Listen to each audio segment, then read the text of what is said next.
It was narrated that a man who used to sin a lot came to the wise and righteous man Ibrahim ibn Adham. He was from the early Muslims.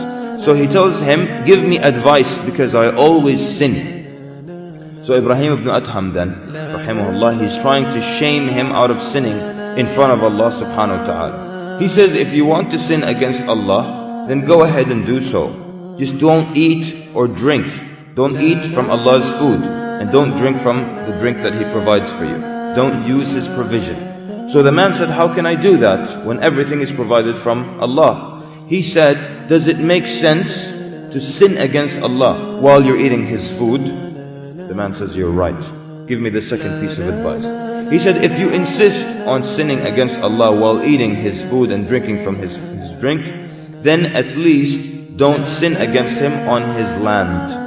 The man said, that is bigger than the first one, when all the land belongs to Allah. He tells him, is it proper then that you sin against Allah while you eat His food and you do it on His land? He says, give me the third piece of advice.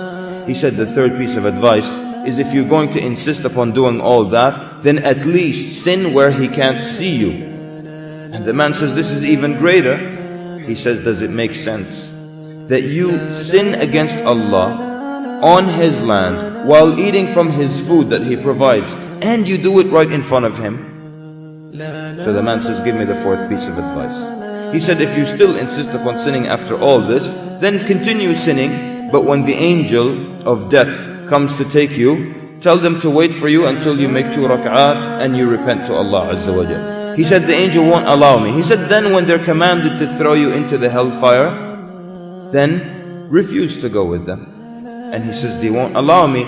He said, then after that the man said, qat, yani enough, enough. He had gotten his advice, he had understood the admonition, and it was said that from that day the man went on without sinning against Allah subhanahu wa ta'ala.